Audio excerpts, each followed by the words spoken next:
Well, hello, everyone. I want to welcome you all to February's edition of Virtual Arizona Pride. Thank you all so much for being here. My name is Marshall Shore, and I will be the host this afternoon as we have a great program coming up. And I'll introduce some folks in just a few minutes, but I kind of want to give you a little kind of background on the History Project and kind of how it got started. So the History Project has been around since, gosh, I think 2013. So it is actually a collaboration between ASU libraries as well as Phoenix Pride. And it all got going because of the building where these two performers performed quite a bit. So, I mean, here we have Miss Ebony and Pussy LaHoot. These are old photos of a bar that was down on Roosevelt and 2nd Street called the 307. And it actually was at 222. The last time the building stood, it was greenhouse. It is now an apartment building. And when we discovered that that was going to take place, we started looking at the history of the building and trying to figure if we would be able to save it. By the time we got all our ducks in a row, it was too late to do that. But that cauterized a group of people to come together and say, hey, we need to preserve our own LGBTQ history before it all goes away. And so that's how the project was born. One of the first things we were able to do is actually, if you were ever along Roosevelt on the north side of the street, in front of that apartment building where the 307 Lounge was, there is a plaque that commemorates the fact that it was a space that was welcoming to LGBTQ folks, very likely from the 50s to really the 2000s when it closed down. And with that, I mean, it was famous for not just being in the 70s, it became a very heavy kind of a drag performance space. But if you look at in the background of Pussy LaHoot's photo, you will see Ted DeGrazia murals. He was a local artist based out of Tucson. There is a museum down there with much of his work still in it, but he was quite prolific. And early in his career, he was looking for a way to drink for cheap. And they pretty much said, as long as you're painting, your bar tab is covered. So every square inch had a DeGrazia mural on it. They were not able to save any of those murals, sadly. But one of the reasons why we're actually doing this program today is I do want to give a shout out to Thank You for Arizona Virtual Pride for all the amazing work and the programming and everything that you guys have been putting on and helping us just keep aware of our LGBT roots, what's going on, a variety of performers, just a wide variety of things that engage the community. So thank you so much for that. Now, really the first time we have the gay press was in the mid-70s. Actually, first it was Tucson, then followed up by the Pride of Phoenix. Those are both mid-70s that were LGBTQ focused by ownership as well as the voices they represented. Before that, it was just mainstream media and the stories they chose to share. And so sadly, there's not a lot of, it's more those crime articles that are shared in the mainstream press. So only until the mid-70s, and then we have our own presses starting up. But that only covers so much of the community. And so I'm very excited today to bring on our 3 guests. Now, I do want to highlight you to the fact that one of our guests, Dr. Bev, and I are actually going to be working throughout March. We are hosting LGBTQ Storytelling Project. That is a collaboration with the city of Phoenix, as well as the South Mountain Storytelling Institute.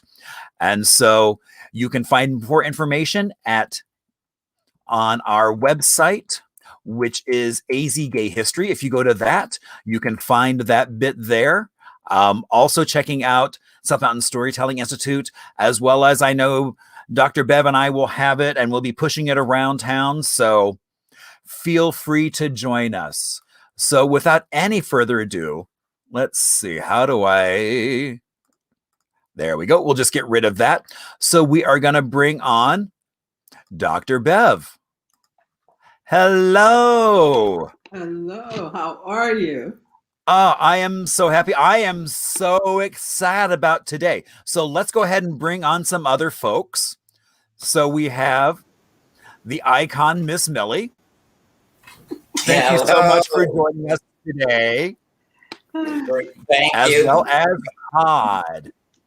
Hey. Hey, Sam. So Bev, let's start with you. So kind of just tell us a little bit about yourself. Okay, well, I've been in the Phoenix area probably between 30 and 40 years. I'm originally from Pittsburgh, Pennsylvania. And I tell you, I got here in 1979. And I thought that I had just changed completely. My whole world changed when I got from Pittsburgh to Phoenix, because I actually left Pittsburgh because I wanted to be totally out of the closet. And in Pittsburgh, where my family was, and during that time, it was not a good time to come out of the closet. And so I came to Phoenix, and since I've been here, I've reached a number of educational goals, including my doctorate in education. And I've just been so immersed in the gay life here in Phoenix. I've also done something that I'm even just as proud of as I am my doctorate degree, and that is I am a certified storyteller.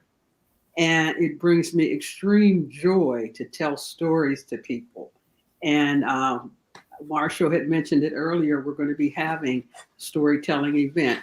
But my motivation being here telling stories is to tell stories also about our community and the things we've gone through, and stories that will uplift people so that we can move forward past all the racism and the treatment that LGBTQ people receive. And so pretty much that's it. I'm on a mission to help all I can. Thank you. Thank you. And Miss Millye, for those folks that are watching that might not know who you are.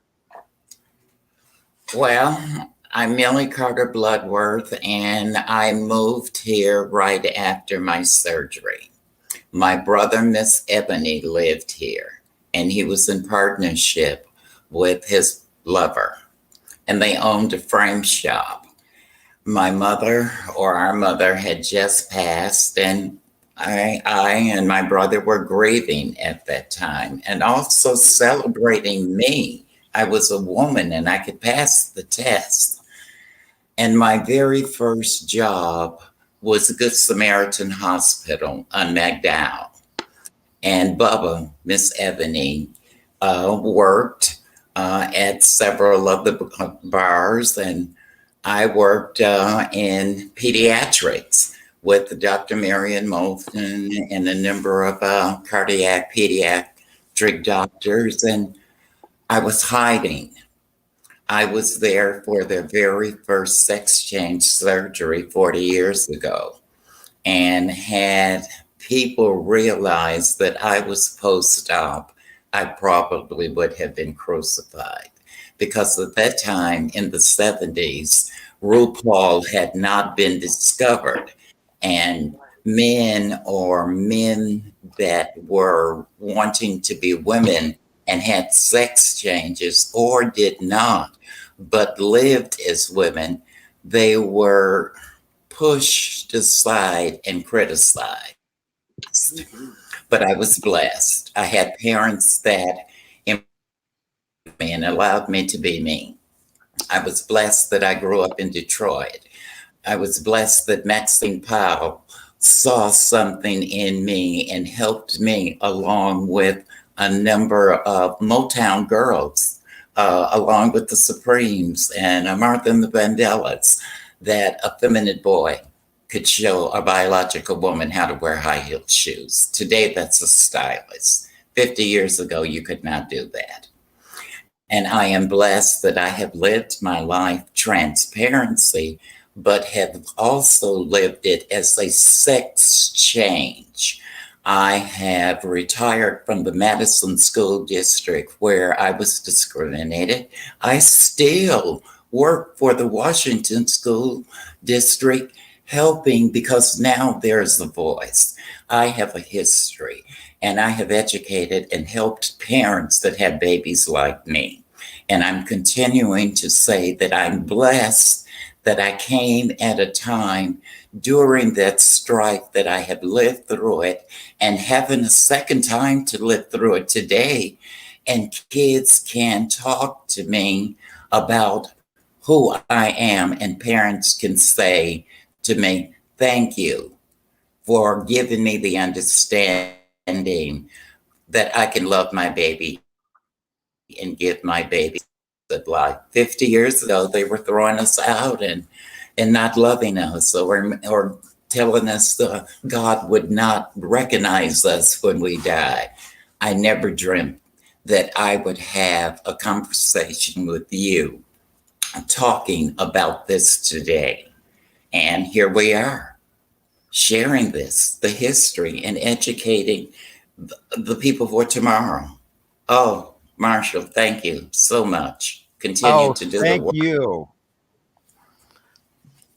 And Mr. Todd. There we go. Okay. Is that better? Can you hear me? Yep.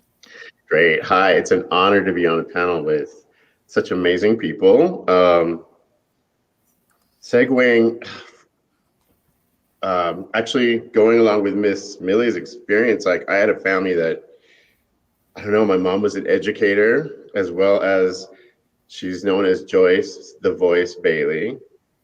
You probably know her in the gospel world locally.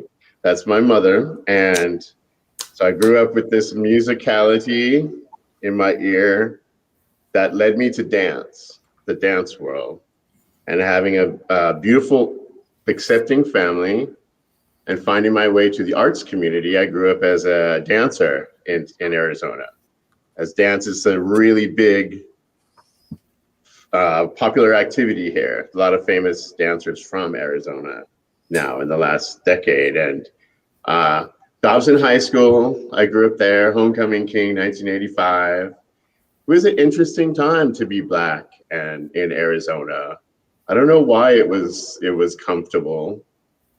I had to go out into the world and leave here to understand a lot of things about the world.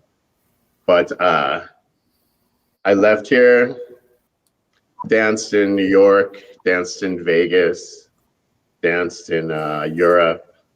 And, it all started from doing shows with Miss Ebony and Quentin Jenkins at the bars back in the 80s, Preston's, a bunch of those clubs back in the day. I would go and perform at the bar, and it was crazy because there would be these strippers, and then he would ask me, he would tell me to do ballet, do lyrical ballet. And so we would perform. Do you remember these shows possibly back in the day? That was before I left. It was great. And so what's fun is leaving here, and I did Star Search back in the day twice, which opened this door for me to go off and allow myself to be this Black dancer from Arizona too. I knew nothing about New York or anything like that, but the door was open and I took it, and I've had a great life, and I'm back here looking after Mom, and I teach dance. I've been working in the Roosevelt School District where my mom worked for 46 years. Doing a dance program for fifth graders. It's ballroom dance for fifth graders for 10 weeks with the teacher in the school day, and it socializes them. They learn merengue, tango, swing, foxtrot, and sometimes waltz. And it's been doing it for 10 years, and it's changed the energy with the kids, and they look forward to doing it, and they take it into project-based learning where they do a PowerPoint presentation about where the dance is from and something else about that region and the technology, and they present it to the class. It's really, really cool. So I'm hoping to pick that back up. We Very good. Todd, we will definitely talk about, honey, the Washington Sunny Slope School. I've been talking about that, trying to get it. Really? Yes. Amazing. Amazing. Okay. Ready for some competitions. The kids love that. That is so funny that you would say that. I brought double dutch to the Washington School District, and I told those kids, I have 2 trophies, one from the Creighton School District and one from the Madison School District. I have been at the Washington School District for 6 years and have never gotten the trophy. I need through trophies so I can have a triage for all of my dust collectors. We need to combine those art forms then somehow. Let's do this. Agenda. Exactly. Goals to work on. And I would All love right. to have dance while I tell a story. To have a dance going on would be beautiful.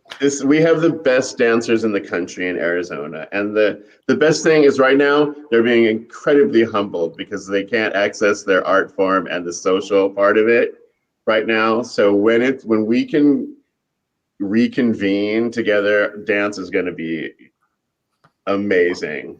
Amazing.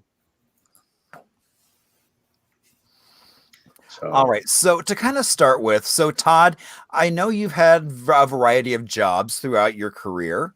So where are some of the places you've worked here in Arizona? Here in Arizona. So of course, I taught at every dance studio in the Valley over the years. Now all my students get all the jobs.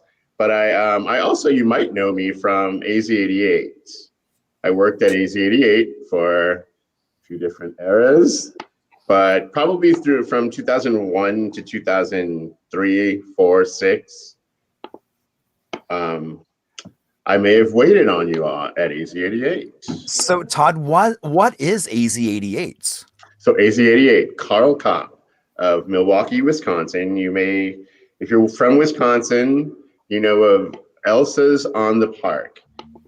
Brilliant man. The family is known for custard, and he moved out here in perhaps the 80s and opened AZ88, this really cool, sleek martini bar in Scottsdale, Scottsdale Mall, it's called.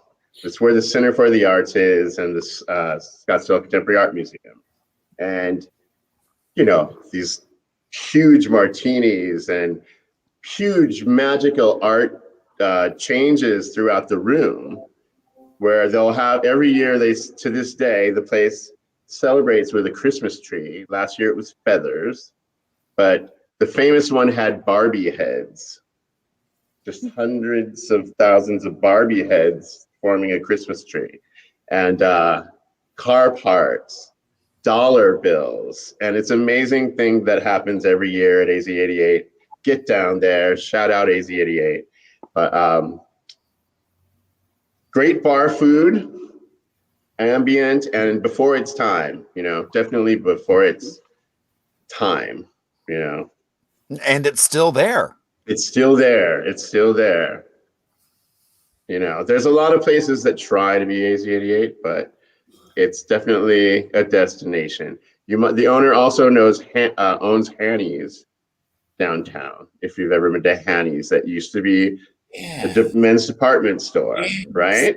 Yes. So Carl Kopp owns that place too. Brilliant man, brilliant ideas, and definitely part of Arizona history here. And with Hanny's, that's why when you walk into Hanny's, if you look up on the wall, you'll still see some of the writing for some of the labels that they would carry there. Yes. As well as, I think probably one of the coolest thing about Hanny's is the bathrooms, because they are the old dressing rooms. I probably shouldn't give that secret away, but it makes you wonder when you walk into this big room full of all these doors, that any door is accessible for whoever would like to use that facility. So quite engaging. Such a unique space, and definitely timely for the resurgence of Phoenix. Watching downtown blossom the way it has. I lived in the Willow back in 2001, 2, 3, before the light rail. And went away to Boston and came back, and to watch Phoenix like blossom like that, Hanny's being part of it has been wonderful. What do you guys think? Oh, I mean, I love Hanny's. I love AZ88s. Of course. So, I mean, it is still a great place to go for a beverage and a nosh. All right, so Bev, let's then jump to you. So, when you came here from Pittsburgh, where all did you work, or what did you do once you got here? Actually, I was a licensed electrician. Oh, wow. Yeah, and so my work was, I was technically a low voltage life safety technician. And so all of the things that you see in the hospitals, like the nurse call, intercom, all of the stuff in the operating room, I wired those things up. Okay, that was my job, to install them and wire them and make sure they all worked. I came here. In fact, that's how I got here to Phoenix. Was I took electrical classes while I was in Phoenix, in Pittsburgh, and there was one of the students in the class. She made a joke one day. She says, "Oh, I'm moving to Arizona," and I was like, "Yeah, right. I will get there before you do." I went home, started packing up my stuff, got my girlfriend, 3 kids, a bird, and hit the road. Moved here to Phoenix. And when I got here, it was definitely culture shock. First off, I got here on July 20th at 12 o'clock in the afternoon. And I just couldn't understand why everything didn't just catch on fire and burn. It was just so hot. And after driving across country, I took a few days and just, started acclimating myself.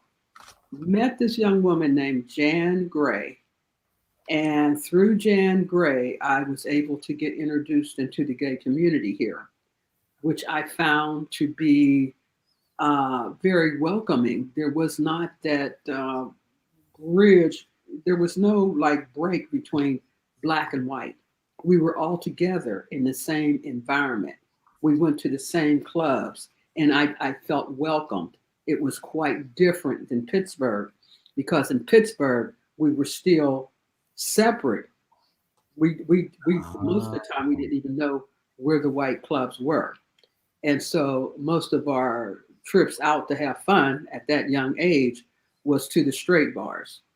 Okay. And so coming here and being able to experience the multitude of gay bars here was just transformational for me. And some of the bars that I can remember going to, my first bar I went to was the Talk of the Town on 7th Avenue. And oh my goodness, I thought I had died and gone to heaven. It was incredible. And then from there, Raggedy Ann and Andy's, there was the Incognito, the New Moon or Blue Moon. I'm not sure which one it was at the time. It's changed names a few times. And then I belonged to a social club called the Lads. And the Lads, we met every Saturday at a place, I believe it's up off of 7th Street or 7th Avenue, called Fat Fingers. And we would have just car washes, and our meetings would be there, and we just had a great time. But it was without racism. It's what really struck me, is that I felt very welcome. There was Black, white, Spanish, American Indian. We were all there. And we were all sisters, brothers, or whatever we wanted to, whatever terminology we wanted to refer ourselves as. We were just there, and we were all welcome and all loving each other. It was beautiful, which I did not get to experience in Pittsburgh. However, things are definitely have changed from that time in Phoenix. It's changed quite a bit. And of course, as we get older, we choose other means of entertainment besides just hanging out at the bar all the time. Our bodies can't handle it the way it used to. So pretty much once I got here and got involved in the community, I was in. I was like, this is where I want to be. This is where I want to spend my time. And I haven't regretted a day of it, except when people say, oh, you're a Phoenician. And I'm still stuck on Pittsburgh Steelers. I'm like, no, I'm from Pittsburgh. But I guess I'm a Phoenician now. What can I say? Yeah, you are. After this long, after that many summers, you are indeed a Phoenician, without a doubt. I'm in. Yes, I'm in. you're in the club. Thank you. Not that you'd my approval of that, but there you go. All right. And so, Miss Millye, where have you worked other than schools? Well, my very first job in Arizona was Good Samaritan Hospital. And I worked there for about 2.5 years.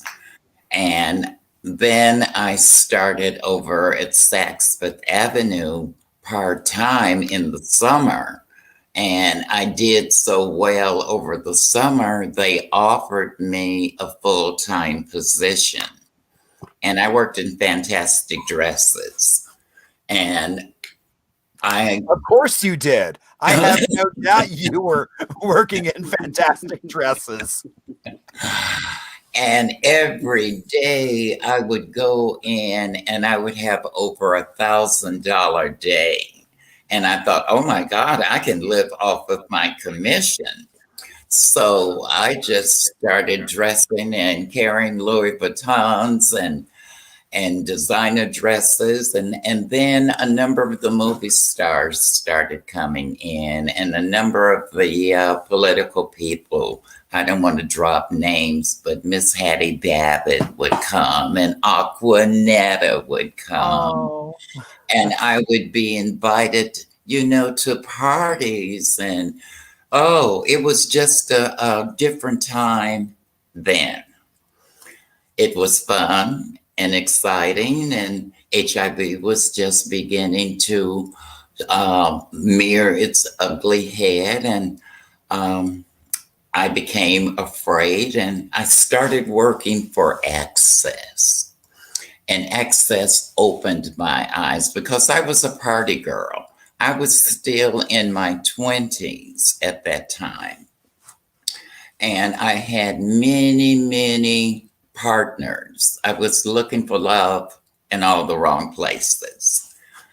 And I thought, and then I got to find Mr. Right. And I was dating 3 men at one time. And I decided that I would become a decent lady and say, Sadie, married lady, put a ring on it. From that day on, after AIDS really hit and I was working for Access. And this person, a heterosexual white woman by the name of Patricia, jumped out at me. And her diagnosis was AIDS, where hundreds of gay men were exposed and there was nothing available for them. And there was no doctors that were willing to come forward. Well, I knew Dr. Cunningham, and I knew that he had seen several HIV patients, and his son and Dr. Ken Fisher were allies at the Phoenix Baptist Hospital, now that's Honor. And I called Dr. Post, who was a contracted doctor, but not contracted with Maricopa, because he was out of maybe like Glendale I can't remember now. It's been 40 years. But he was in state, but out of the community. And I got those doctors contracted, and they started treating and Dignity all of a sudden.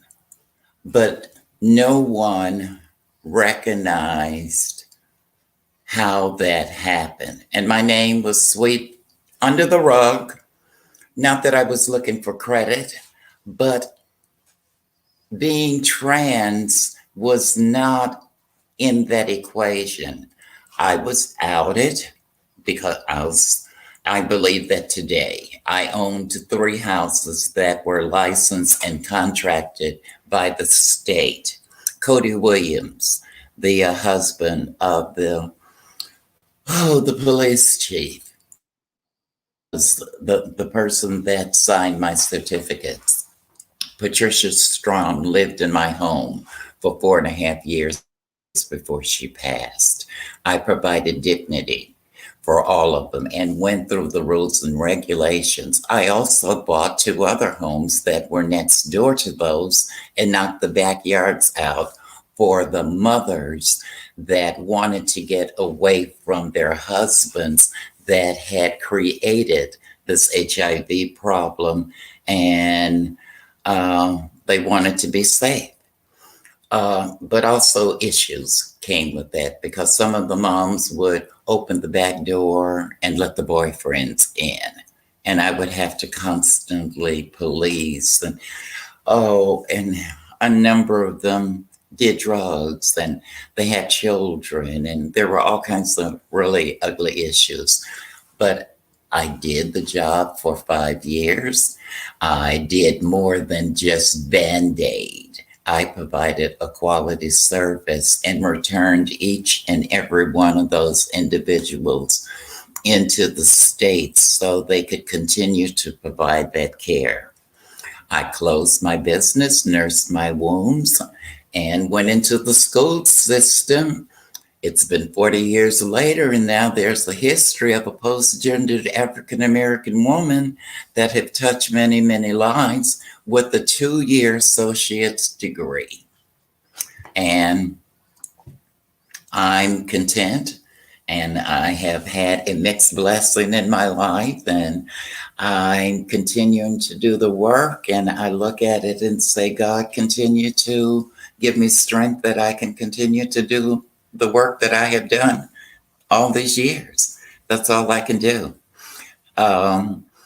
When I had my surgery, it was called sex changed. And then all of a sudden it turned into trans. And now I have to live transparent to prove who I am. And that's what I do. And when a number of the dirt is spilled on me, and I continue to have dirt just because of my differences, even in the schools, there's very few teachers that we don't even speak. And they have babies and children that they have to teach.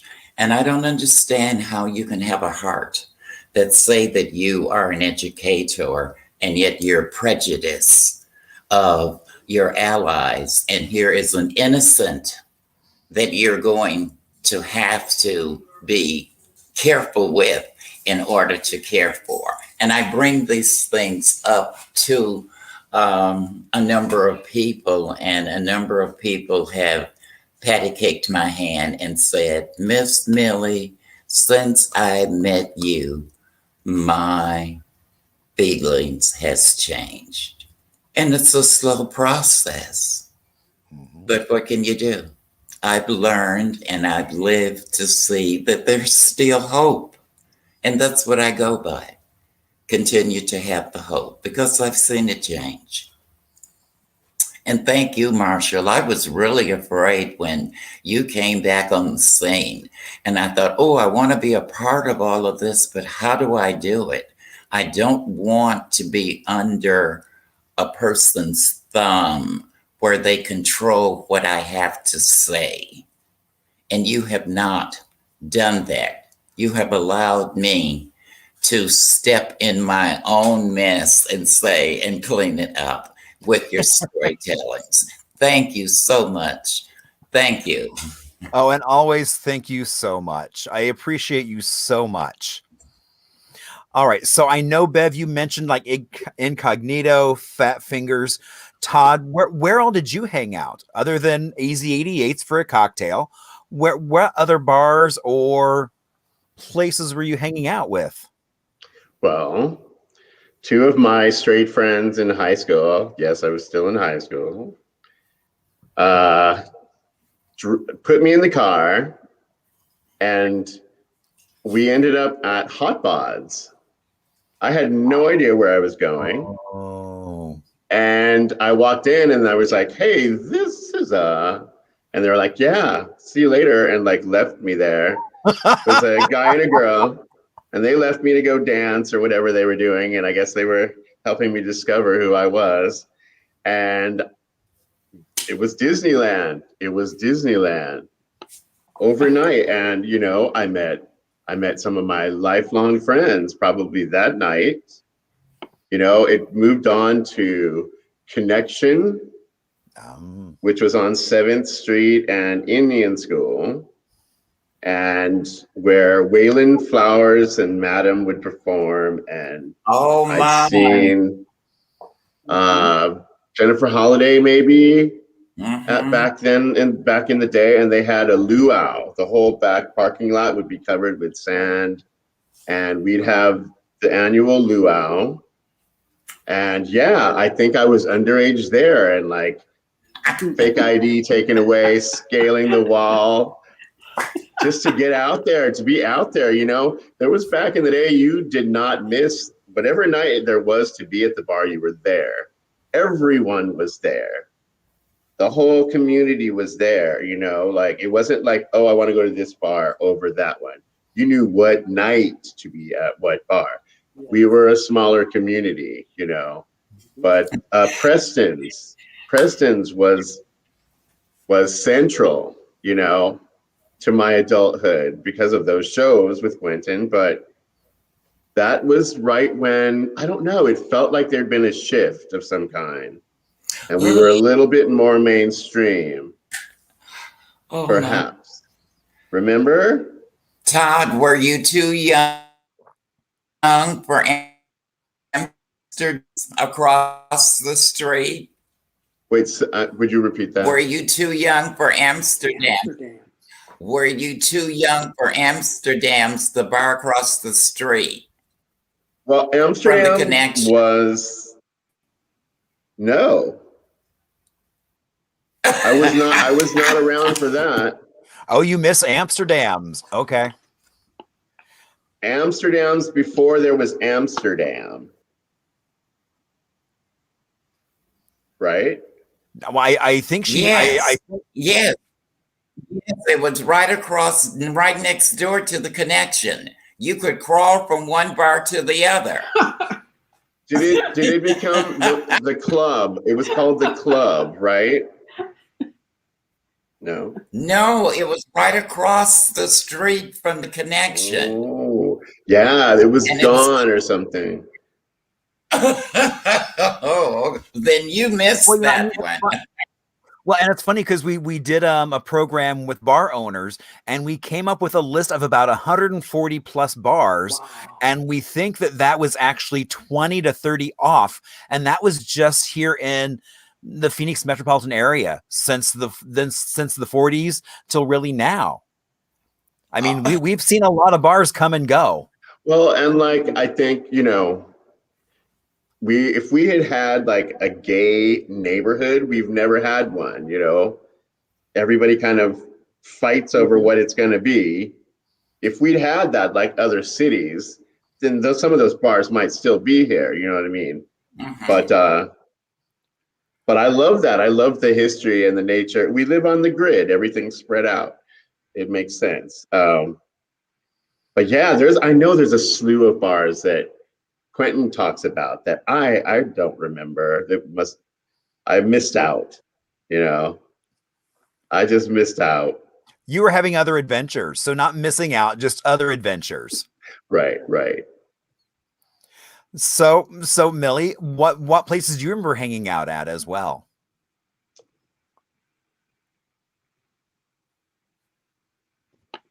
Oh, and I think there you are. Oh, there we go. So Millye, what places do you remember hanging out at?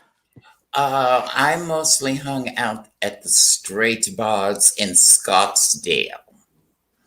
And one of them would be Mingles.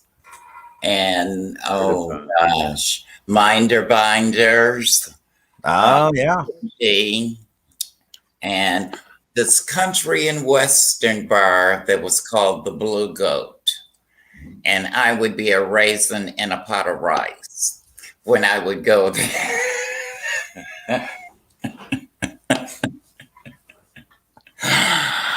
Honey, but those cowboys would grab me, baby, and dance me all over. And, ma'am, what you doing up in here? And I would tell them, well, darling, if Charlie Pride can sing this music, truly I can dance to it. And that would be my opening, baby, and I would have them eating out of my hand. I was that kind of a girl. I was looking for Mr. Wrong in all the right places.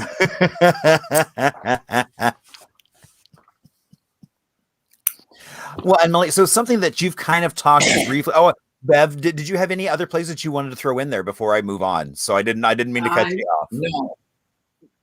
No, I was thinking as Miss Millye was talking, there's a Western bar on McDowell and 18th Street, and I was trying to remember the name. Cash In, that's it. Yeah, we used to go to the Cash In. Yes, honey, go and do the country swing. Sure did. I learned how to do it. Boy, did I have fun in there. Yeah. It's all coming back. Those were so much fun. Great memories of togetherness that we had at the time. And I don't know what has come about. Or maybe I'm just disconnected to know exactly what's going on prior to COVID, of course, and how we're going to bring it back together after COVID, which is coming. It is coming. I think that it's a good time right now because a lot of us are still here or have returned here. I think one of our things here is it's transient. Everyone who had accomplished something here, felt like they needed to move to another city. Then you find out, oh, everything's been done here. And then you move back to Arizona, hopefully, with what you've learned there. I know that's what I have done. And like I said, it's been great to watch Phoenix progress in some ways. But yes, the warmth of the small town always goes away as you grow. But the cool thing is that more people are moving here. People are moving here from other cosmopolitan areas that might be more of the excitement that we need to pull some of us back into, community. Right. Figuring out what it's going to be, and I think there's a possibility, So sorry, I didn't mean to interrupt you. I took over. No worries at all. So the next question is going to be basically kind of moments where you've pushed through some adversity.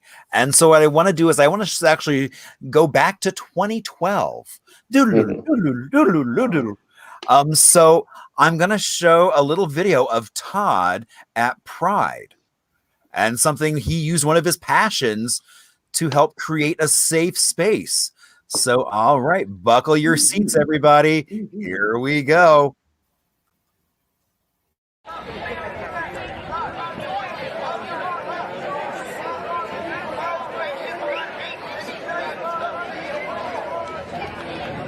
It's all gonna be over one day, homo. It's all gonna be over.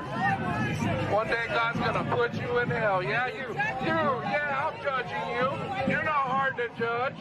I'm judging you. Yes, I am. There you go, yeah. All these beautiful people out here. I love you guys and gals and transgenders and lesbians. That's right. Whatever, straight you are. Happy Pride. Are you ready, baby? Yeah. You're beautiful too. All right, let's do this. Drop the music. Stand up. Turn it up.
Pride, baby. Tell me who you are. My name is Queen Bee, and I'm here at the Pride Festival, so showing my support, showing the love. We were just one of the ladies, me and my girlfriend, we got kicked out of a restaurant for being gay, and race, and everything, being women, being black, being gay, being everything. And today we're out here showing everybody it doesn't matter who you are, what you are, just love yourself. I'm Queen Bee, and I love all of you. I thought the way you guys handled that, a little flash mob, was wonderful. Thank you, thank you. Yeah, the protesters, man, they stopped what they were doing. They had to pay attention because all we're doing is showing love. That's it. Happy Pride. Thank you. Happy Pride.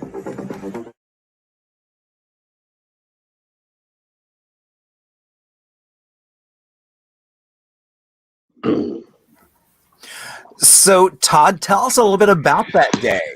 So, in a nutshell, I moved back here from Boston, and my good friend Jimmy and I were at Pride, and we were walking. Toward leaving the parade into the festival, and I, of course, noticed the group of protesters that are always at Pride. They've been to more Prides than probably all of us together. There's always that element of anti-LGBT disdain waiting to greet you as you walk in. For most of us, we've seen that same guy every year, and it's like, hi, Carl. But what I did notice was that, you know, the 21-year-olds that are just coming out, they really waiting for that day. You know, the ones that can't get into a bar, they wait for Pride, that one day of a year to walk in there, and that's waiting for them. And it really, I watched it shake them. I watched some of them like really upset, like you saw in the video. And I thought, Jimmy, I'm going to do a flash mob in front of that next year. And Jimmy's like, girl, why would you perform for them? And I'm like, no, we're not going to perform for them. We're going to perform in front of them. And it turned into what you saw there. And of course, the Pride community, the story here in Phoenix after the fact was the police had marched in the parade. No one knew for like weeks that had been done, but I was getting calls nationally from Huntington Post about the flash mob. And Kenyatta White, who performs with Black Theater Troupe, she's a local singer. She was the singer in the video there. She and her girlfriend that year they'd shared a kiss in the Sheraton, and it turned into a big thing because the manager had asked them to leave at the request of someone that had complained, and it turned into a really big thing. But Mayor Stanton handled that quickly, and you know, it was the first time I'd heard like the mayor or somebody really speak out in Phoenix about his care and concern for our community. So I really like that guy. Props to Senator Stanton.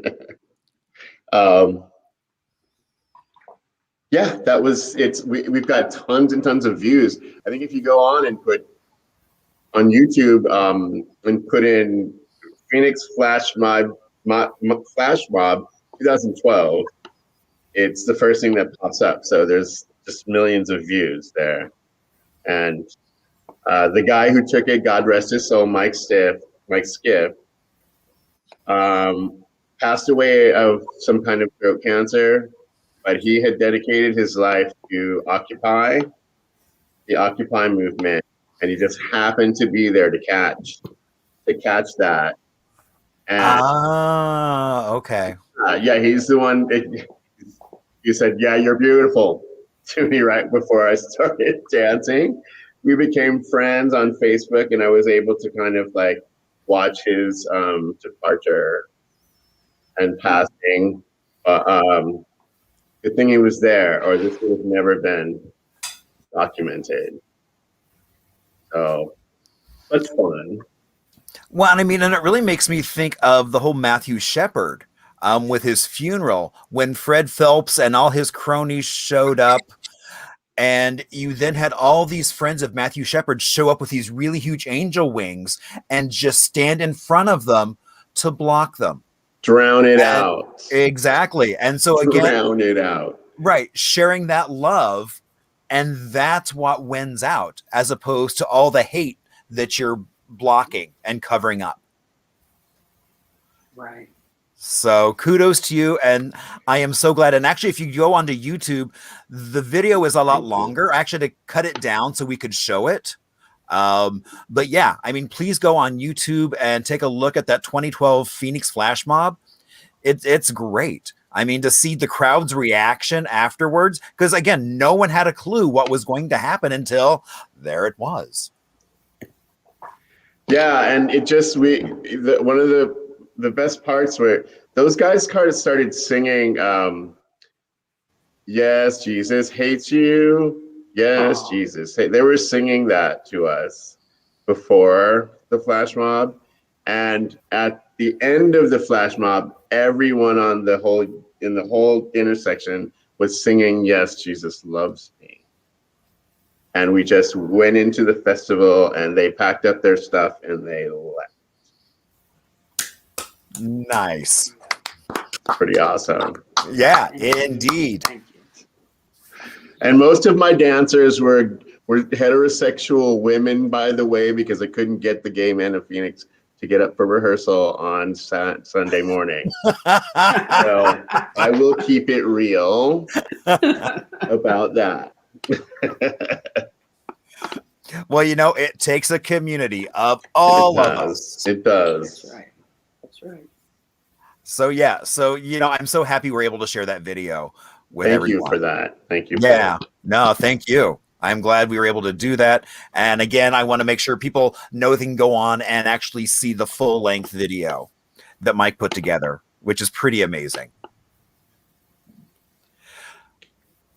And so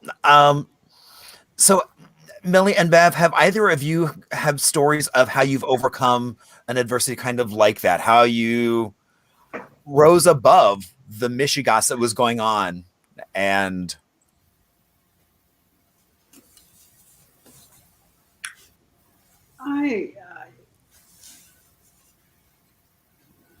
Yes, I've kind of had one like that.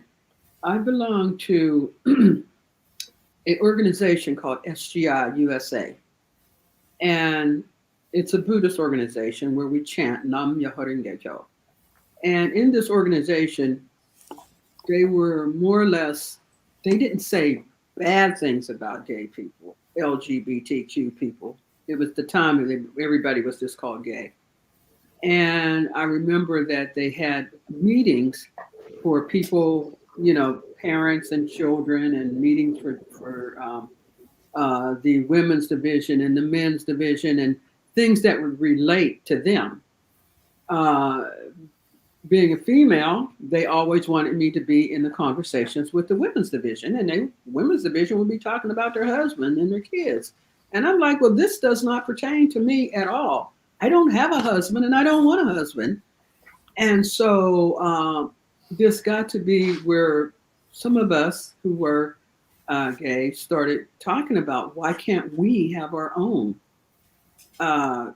discussion meetings? Why do we have to be pinholed into their discussion meetings about things that don't even pertain to us, where we don't feel comfortable expressing what's happening in our life because of judgment from them, if there was going to be judgment, or just their total lack of understanding of what our life is like. And so myself and another Buddhist member, we sat down and we put together a plan that we would develop our own discussion group sanctioned by SGI USA, all the way to the corporate headquarters and even as far as Japan, if necessary. We put it in writing, we submitted it, and we started our own group. And every one of us went back to our own little areas, made big announcements, got up in front of the whole congregation, announced our meetings, and we went forward with it. And what eventually ended up happening is that the whole SGI organization started moving in that direction. and having LGBT meetings. We have a huge meeting in Florida once a year where LGBT members come from all over the country, even from some other countries secretly because they're not allowed to be gay in other countries. And they even participate in the pride parades now. So it's been, it was something that it was an adversity, and we made it happen. Nice. That's great. Again, congratulations to you as well. Thank you. Thank you. And Miss Millye. Yes. And yes. Many. You know, I felt like back in the day when you had to hide, you hid because you had an apartment or you had bills that you wanted. Mm-hmm. And I've always been a dreamer where I've always had my own apartment. And I left my mother's house twice and had to return back to her house because of my not being responsible and because I had a drug addiction and I knew that I had to get better. And it was a safe place. But I've always had to, I played Playhouse as a feminine boy. And when it was time for me to move in and have an apartment, I had to have an apartment. I could not just have a room. I was looking for a partner. I grew up in the 60s where everybody was beginning to move into different neighborhoods and things were changing and integration and everything your grandparents told you about another nationality, you were realizing that's not really true. And your own awareness, but not being an adult and getting caught up in it and being able to have a safe place to come home to grow and learn from that. Yes, and I don't think that I would have survived had I not stuck my finger in the fan. I looked at prostitutes and saw how they could manipulate their date or certain men and did their bidding. And yet I looked at housewives that lived in beautiful houses that was dysfunctional to the core. And yet on the outside looking in, you thought it was happiness. So growing up at an early age and seeing and recognizing those differences, it made me reach out and want to live it. I guess stick my finger in the fan and see whether or not it would be fun for me. So I like to think of myself as I experienced it and got a broken leg out of the deal. And I've learned from it and I won't do that again. So that's what I look at my life. And because a number of my girlfriends that tried that did not return back. And there's a void in that where we're all kids growing up, young adults, and everybody having dreams and wanting to have these things. And today, when I call, there were 15 of us and 17 of us became there were 20 of us and there were 17 of us that became post-op women today. And so far, there's only 5 of us left. And when we reach out, and call one another and get in contact with one another. And it's very bittersweet. But we can all look back and say, you know, girl, if you hadn't shown me this, and this is what they tell me, Millye, if you hadn't have shown me this, I would not have done that. And we were kids. That is a blessing for me, for my girlfriend's 75, and some of us are 80 years old now, are reaching out and saying, I saw you on Facebook and I was wondering if that was you. Girl, I haven't talked to you in 30, 40 years. Do you know that this one is living in a nursing home and she died? Those are so bittersweet moments. We were feminine 14 and 13-year-old boys. And we took a chance at becoming the impossible woman. And we've lived it. Some of us married and had wonderful relationships, and some of us turned out to be notorious prostitutes, and some of us turned out to just be average women. And when I look back at that pot, it's everything that we imagined that we wanted to be when we were dreamers and we wanted our woman to become. A number of us have reached that goal, and a lot of us have surpassed that goal because we had to hide and have a job and a career. And those girls that I knew, they went to school and they were nurses, or they became X-ray technicians because they were afraid to really dream so much that our tea would be discovered. We couldn't reach for doctorism because we thought, oh God, if you reach that high, even if you're academic and smart enough, we were going to get clocked. And it also meant that the easier you could, we call it getting clocked and saying, oh, that's a man in a dress. That was so important until RuPaul came. Once RuPaul came onto the scene,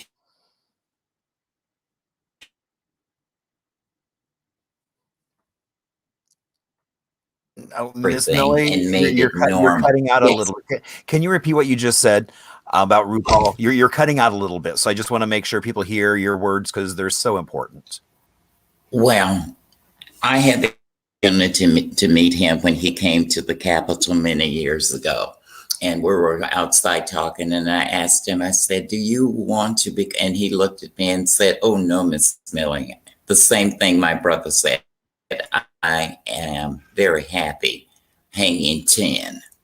And I thought, whoa, I had never talked to a drag queen that really wanted to keep her body parts. Mostly all of the girls I knew hated the idea. And when I started going around my brother's friends, I thought, oh, I'm going to be friends with them so I can find out, because I grew up with girls that wanted to have surgery and didn't think of themselves as boys. And now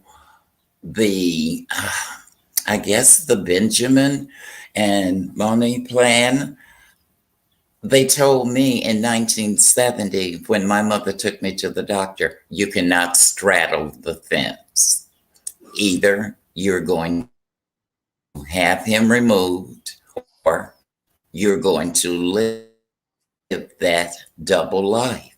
And I knew I couldn't live that double life. So a number of girls criticized me for taking, oh, Miss Millye, you took your neurosis too far. I mean, so you're still getting criticized no matter what way you go. But I can really say for me, honestly, I made an awesome choice, and the choice was the right for me. Yet I have girlfriends that are drop dead gorgeous and they're still hanging 10, and they prefer to hang 10 because it's about more sex for them than who they look like. So that wasn't for me when Benjamin and Mahoney said that. I could not straddle that fence. And I have not. I washed him for the last time and had him removed, and I have not looked back at him. So that's the way it is for me. So there is a question. Did you ever write a book, Millye? Yes, I did. I wrote The Exceptional Impossible Woman, and it is through Amazon Press. And they're trying me to get it back republished, but it wasn't a really good. I wrote it during the time that I was retiring from the Madison School, and I was going through issues with my husband at that time. And I had this person to tell me, look at the life that you've lived. Why don't you write this? And I started writing and put it down, and they accepted and spent $20,000. And, you know, I haven't gotten my return back from my 20 grand from having it published. And they want me to have it renewed again. And I thought, no, baby, I'm retired. I can't afford that anymore. So, but I wanted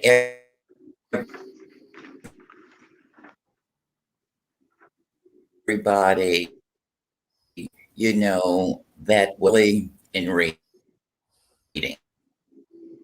that they would be able to understand. And I wrote it at a 10th teenagers to read it because we were talking about that very subject. Thank you. That's fantastic. Yeah, no, I mean, that's great. I want to say thank you all so much for joining us this afternoon and sharing your amazing stories. I adore each and every one of you. And I know, Bev, we're going to be working together in March. And I'm going to go ahead and take you guys all off screen. I'm going to plug the workshops and circles one more time before we say goodbye to everybody. But I just want to give you a huge shout out and applause. Thank you all so much. Thank you. Thank you. Stay safe. Thank you for having us. Oh, Happy. My pleasure. Anytime. You know, you already know that. So We'll meet at AZ88 next year. All right. Oh, Let's do that. that would be a lot of fun. Although, Bev, we're not going to give you any pineapple vodka. Thank you. I'll take a shot of tequila though. How about that? Sounds good. All right. Thank you all and have a great rest of your day. You too. Alrighty, bye-bye. Bye. Bye. Oh my gosh. You know, that was so many amazing stories. So I do want to plug one last time that, you know, again, a lot of the history that we have about our communities is not written down, is not in either that mainstream press, and so much has not shown up even in gay press. And so, and it doesn't matter whether you're young and old, we're all a part of that history. And so if you would be interested in sharing your stories or telling and hearing other folks' stories and kind of learning how to better curate your own, please join us. There is the flyer here, and those talk about the story circles, which are very informal in terms of kind of here's some ideas for a story. Do these work? Where can it go? And then there's the workshop that's a little bit more refined. Hopefully out of all of this, we can do another event like this where people are just sharing some of those stories. So please log on. And this is a collaboration between the City of Phoenix, the South Mountain Storytelling Institute. It'll be Dr. Bev and I working through both of these programs.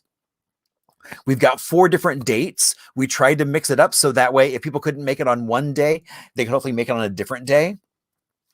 So please sign up. We both look forward to hearing your stories as a way to help us document our history of how we all got to this point. And honestly, it doesn't matter whether you're 80 or whether you're 15. We all have a history that's important to have preserved and for other people to know about as well.